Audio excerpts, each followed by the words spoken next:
साथियों, आप सभी को मेरा नमस्कार।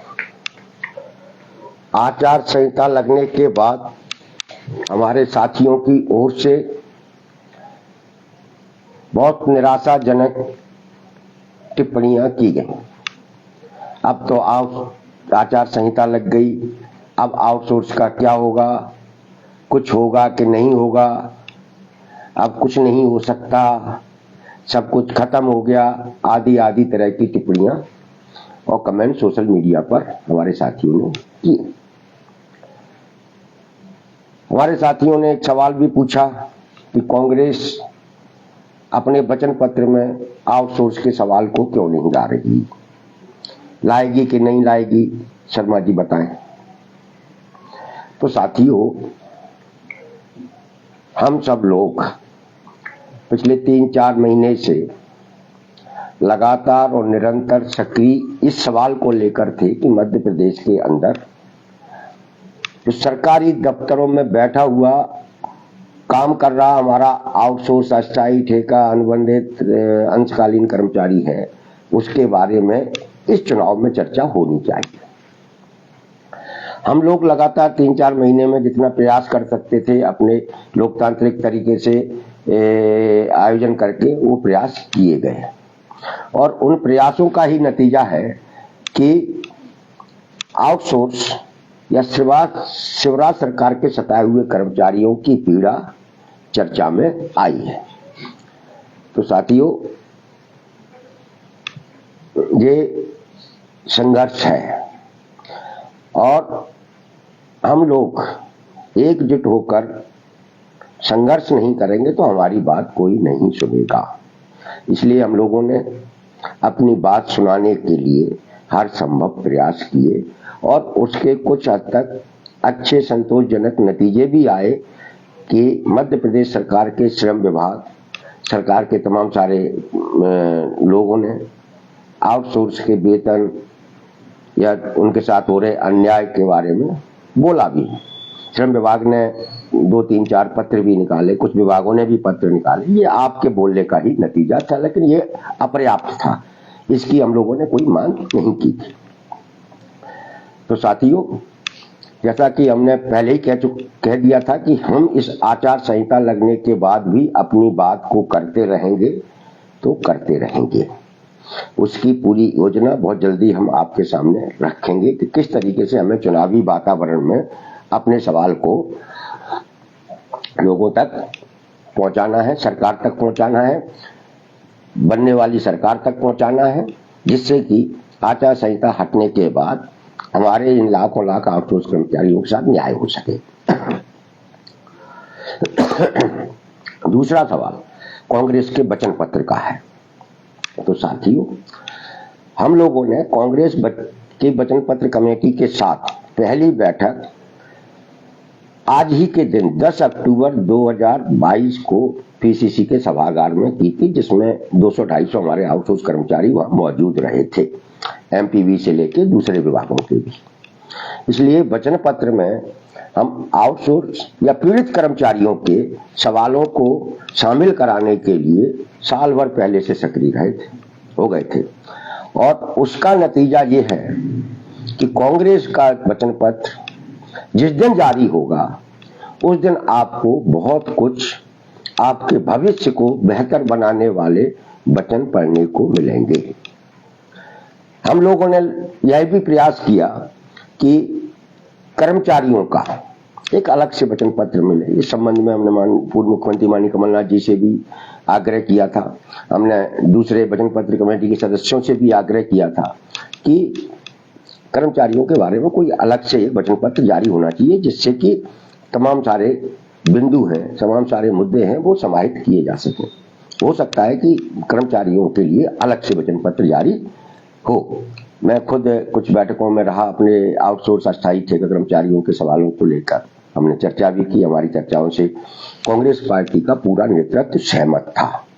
तभी हमको ये भरोसा हो गया था कि 2023 के चुनाव में पूर्व मुख्यमंत्री माननीय कमलनाथ जी इन पीड़ित छोटे कर्मचारियों के प्रति गंभीर हैं और उनके सवालों को वो इस बार चुनाव में बहुत प्रमुखता से उठाने वाले हैं। इसलिए साथियों, कांग्रेस का वचन पत्र जिस दिन आपके पास आएगा उस दिन आपकी जो शिकायतें हैं वो शिकायतें अपने आप दूर हो जाएंगी। यदि 7 अक्टूबर का हमारा कार्यक्रम हो जाता है तो हो सकता है कि उस दिन बहुत सारी चीजें आपको सामने आ जाती, लेकिन वो कार्यक्रम हमको स्थगित करना पड़ा क्योंकि पूर्व मुख्यमंत्री माननीय कमलनाथ जी बाहर थे। हम जब भी जिस दिन भी हमें उनकी तरफ से समय मिल जाएगा हम ये कार्यक्रम अपने लोगों के साथ उनका करेंगे और उसमें ये तमाम सारे मुद्दे शामिल होंगे। तो ये 2 सवाल थे जो मैंने आप अपना पक्ष रख दिया। अब आते हैं मुद्दे की बात पर। आज शहडोल में राहुल गांधी जी ने एक बहुत बड़ी बहुत महत्वपूर्ण बात की है। आप लोगों ने अगर सुना है तो ठीक, नहीं सुना है तो उसको सुन लें। उन्होंने अपने भाषण में कहा कि बीजेपी का जो कारखाना है या बीजेपी का जो काम करने ने जो काम किया है वो काम किया है निजीकरण का, ठेकेदारीकरण का। और ये काम आप मध्य प्रदेश में आप इसके भुगत भोगी हैं कि मध्य प्रदेश के सारे सरकारी दफ्तरों का, सारे सरकारी सेक्टर का ठेकाकरण हो गया, निजीकरण हो गया। ये बीजेपी की राजनीतिक विचारधारा है, लाइन है, जिसका उन्होंने पूरी ईमानदारी के साथ मध्य प्रदेश में पालन किया। हम उसी निजीकरण की राजनीति के शिकार हैं जिसने हमारे सरकारी दफ्तरों को खत्म कर दिया। इसलिए हमारी लड़ाई बहुत बड़ी लड़ाई है, बहुत महत्वपूर्ण लड़ाई है और उस लड़ाई में हमें निराशा भरे वातावरण में नहीं जाना चाहिए। निराशा हमको पराजित करने का काम करती है और संघर्ष हमको जीतने के लिए प्रेरित करता है और जीतता भी है। इसलिए साथियों, हम एक ऐसी राजनीति से लड़ रहे हैं जो निजीकरण की पक्षधर है, जिसने निजीकरण की को आगे बढ़ाया है, जिसके शिकार आप हैं। और इस लड़ाई को आप बगैर राजनीतिक समझ के नहीं लड़ सकते। इसलिए मैं बार बार इस तरह की चर्चाओं में आपसे बीच बीच में कुछ राजनीतिक बातें कर लेता हूं, क्योंकि आज के समय में कोई भी बात गैर राजनीतिक नहीं है, सब कुछ राजनीति तय कर रही है। इसलिए हमारे पास भी अपनी राजनीति होनी चाहिए। तो साथियों, ये जो निजीकरण के खिलाफ जो लड़ाई है, यही लड़ाई आउटसोर्स कल्चर को समाप्त कराकर आपके भविष्य को सुरक्षित कराएगी। इस बात का मुझे पूरा यकीन है और आप भी इस बात पर भरोसा कीजिए। दूसरी बात, आपने कभी विचार किया, कभी आपने सोचा इस बात को? जब से अपना आंदोलन में आए तब से श्रम विभाग के प्रमुख सचिव के वेतन के सवाल को लेकर 3-4 पत्र जारी हुए। हर 6 महीने में महंगाई भत्ता बढ़ने वाला एक आदेश भी आता है। उस आदेश में श्रमिक की 4 कैटेगरी बनी हुई है: अकुशल, कुशल, अकुशल, अर्धकुशल, कुशल और उच्च कुशल। ये क्या मजाक है? 2003 से पहले तो ये कैटेगरियां नहीं हुआ करती थी। 2003 से पहले सिर्फ अकुशल और कुशल 2 श्रेणी हुआ करती थी। अकुशल मतलब जो व्यक्ति जिसको काम नहीं आता, वो सीखने आया है, वो अकुशल है, और जब वो सीख जाता है तो कुशल हो जाता है। 2 कैटेगरी हुआ करती थी, लेकिन 15-18 साल में मध्य प्रदेश में 4 कैटेगरी बना दी गई। ये 4 कैटेगरी क्यों बनाई गई? सिर्फ और सिर्फ आपके पूरा वेतन न मिल जाए, न्यूनतम वेतन जो सरकार का होता है पूरा न मिल जाए, उसको 4 श्रेणी में रख दिया। आप अपने जीवन भर आप उच्च कुशल मजदूर नहीं बन सकते, घसीटते रहिए। आप अकुशल रहेंगे, अर्धकुशल रहेंगे और बुढ़ापे में आके आप कुशल हो जाएंगे। तो ये आपके साथ एक बहुत बड़ी साजिश हुई और कोई इसके खिलाफ बोला ही नहीं। उदाहरण देखिए, अगर कोई किसी दफ्तर में एक कंप्यूटर ऑपरेटर रखा जाता है तो कंप्यूटर ऑपरेटर तो अकुशल हो ही नहीं सकता, उसको कंप्यूटर चलाना आता तभी तो रखा जाएगा, तो निश्चित रूप से वो कुशल है, उच्च कुशल है। लेकिन कंप्यूटर ऑपरेटर रखा जाता है, उसको अकुशल श्रेणी में रख लिया जाता है, उसी का वेतन देते हैं। अब आज अकुशल का जो न्यूनतम वेतन है, जो मूल वेतन है, वो कितना है? 6,500 रुपए। 2003 से पहले कितना हुआ करता था? 4,500 रुपए। अकुशल का बता रहा हूं। और आज 2023 में वो अकुशल का मूल वेतन है 6,500, यानी 20 साल में 2,000 मूल वेतन बढ़ा। मतलब 10 साल से तो इस सरकार ने न्यूनतम वेतन को रिवाइज नहीं किया। इसलिए हम अपने आंदोलन के जरिए लगातार ये बात उठा रहे हैं कि भाई न्यूनतम वेतन को रिवाइज कीजिए, जिससे काम करने वाले लोगों के वेतन बढ़े, नंबर 1।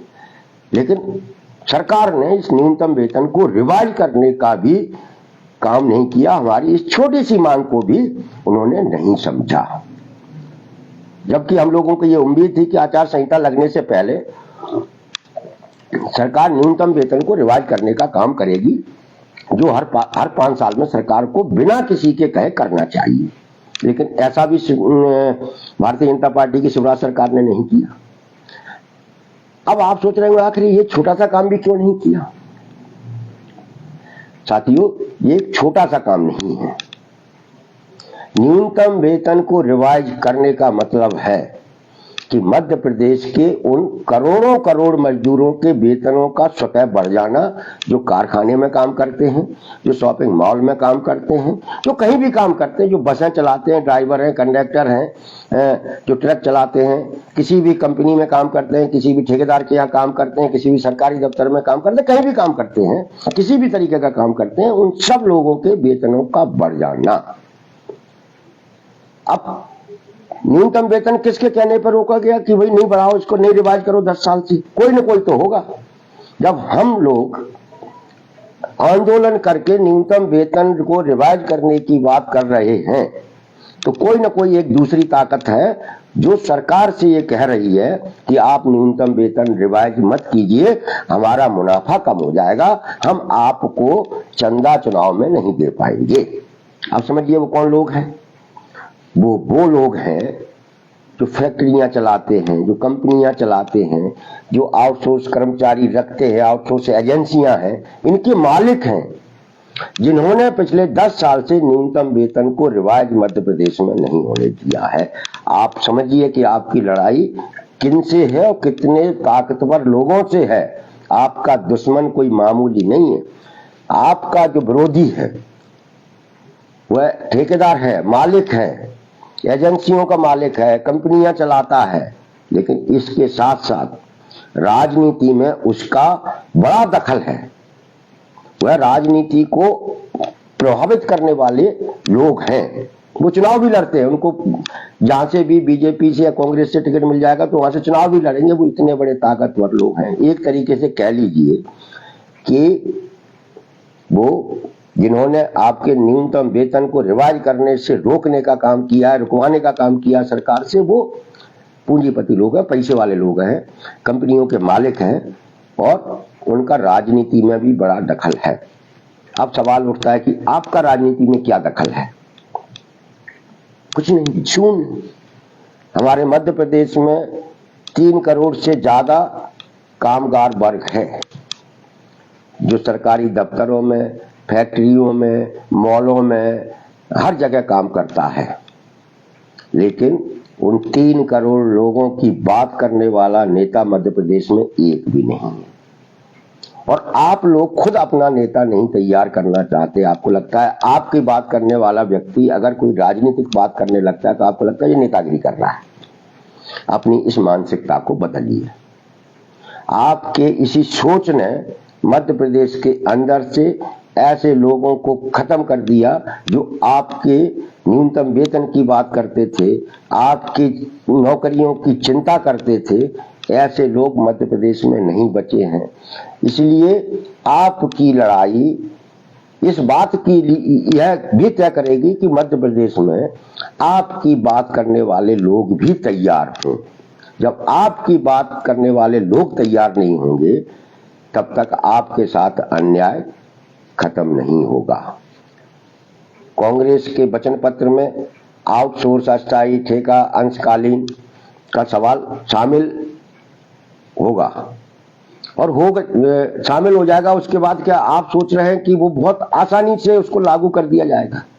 उसे लागू कराने के लिए भी आपको अपना नेता चाहिए और आपको अपना संगठन चाहिए, जिसके दबाव में भी उस समय भी हम इसे लागू करा पाएंगे, क्योंकि ब्यूरोक्रेसी वही बैठी हुई है। ये जो कंपनियों के मालिक हैं, एजेंसियों के मालिक हैं, वो तो बीजेपी की सरकार में घुसपैठ किए हुए हैं। कांग्रेस की सरकार बन जाएगी तो वहां किसी नेता को पकड़ के माननीय कमलनाथ जी के पास पहुंच जाएंगे, हैं साहब यहाँ चलने दो, हम थोड़ा सा पैसा बढ़ा दे रहे हैं, चलने दो। तो वो तो कहीं भी पहुंच जाएंगे, लेकिन आप कैसे पहुंचेंगे? आप तभी पहुंचेंगे जब आपके पास अपना नेता होगा।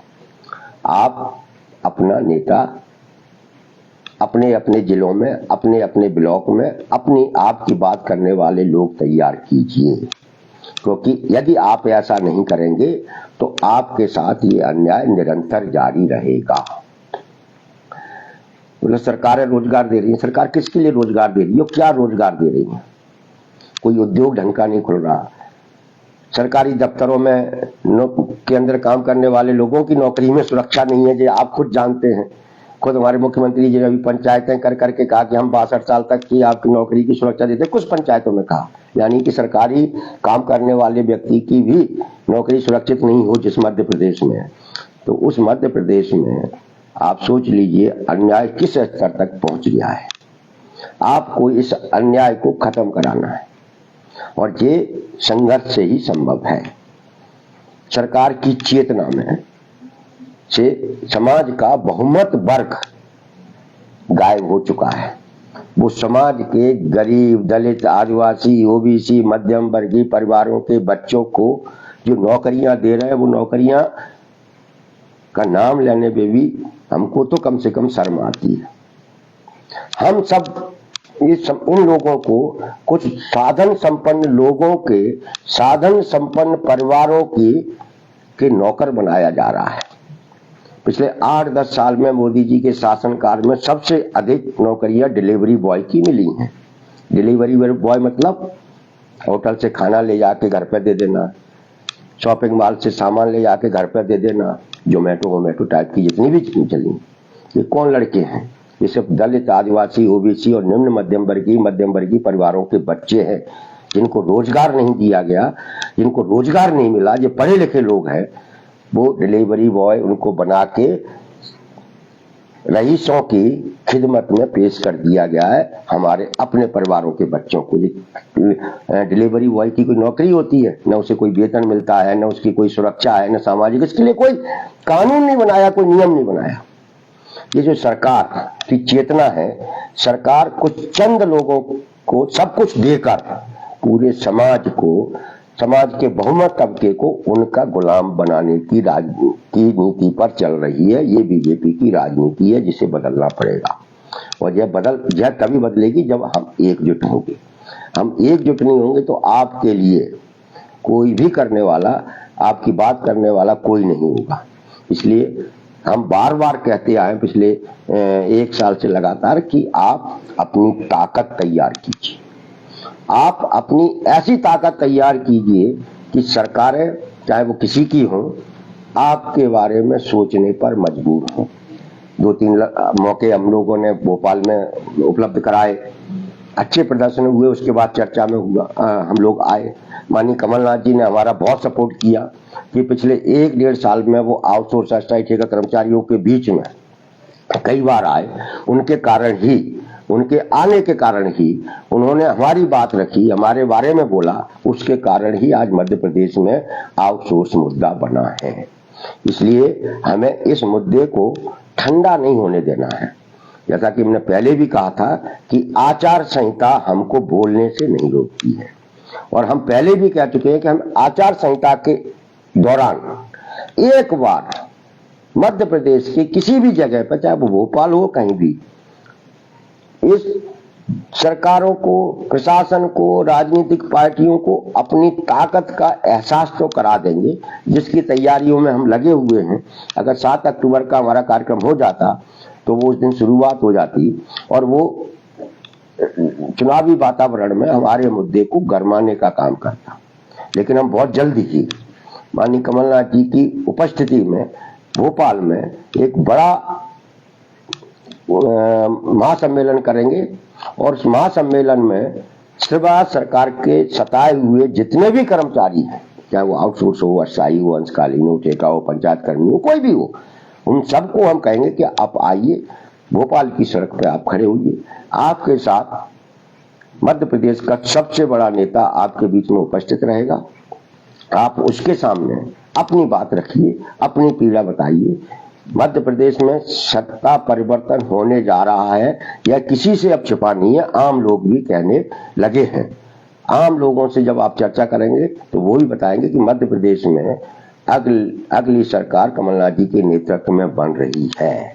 इसलिए साथियों, हम सब लोगों को भी इस आचार संहिता के दौरान अपनी बात निरंतर जारी रखने की जरूरत है।